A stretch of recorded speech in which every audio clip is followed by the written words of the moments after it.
মধ্যপ্রাচ্যে চলমান সংঘাতের মধ্যে চীন থেকে রাসায়নিক বহনকারী কয়েকটি জাহাজ ইরানে পৌঁছেছে বলে ধারণা করেছেন বিশেষজ্ঞরা। এই ঘটনাকে বিশ্লেষকেরা কেবল একটি সামরিক সরবরাহ হিসেবে নয়, বরং বৃহত্তর ভূরাজনৈতিক কৌশলের অংশ হিসেবে দেখছেন।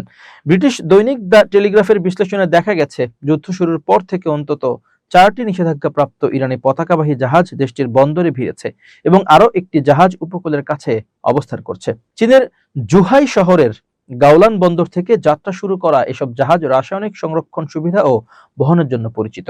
এই জাহাজগুলোতে সোডিয়াম পারক্লোরেট বহন করা হয়েছে বলে ধারণা করা হচ্ছে, যা কঠিন জ্বালানি ভিত্তিক ব্যালিস্টিক ক্ষেপণাস্ত্র তৈরির একটি গুরুত্বপূর্ণ উপাদান। বিশেষজ্ঞদের মতে এই পরিমাণ কাঁচামাল দিয়ে শত শত ক্ষেপণাস্ত্র তৈরি সম্ভব, ফলে এটি ইরানের চলমান সামরিক সক্ষমতা ধরে রাখার জন্য অত্যন্ত গুরুত্বপূর্ণ।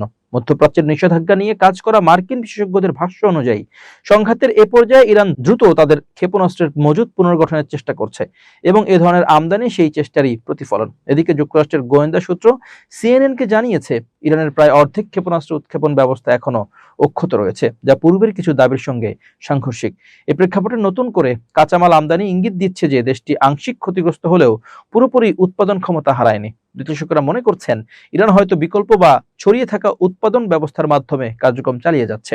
নিষেধাজ্ঞা থাকা সত্ত্বেও এসব জাহাজ রাষ্ট্রায়ত্ত Islamic Republic of Iran shipping line group এর আওতাভুক্ত এবং তারা নজরদারি এড়াতে নানা কৌশল ব্যবহার করেছে। এর মধ্যে রয়েছে জাহাজের স্বয়ংক্রিয় শনাক্তকরণ ব্যবস্থা বন্ধ রাখা, ভুয়া গন্তব্য দেখানো এবং নাম পরিবর্তন করা। বিশ্লেষকদের মতে অনেক বেশি নিখুঁত হয়ে ওঠা এই কৌশলগুলো আন্তর্জাতিক নজরদারিকে দুর্বল করে দিচ্ছে।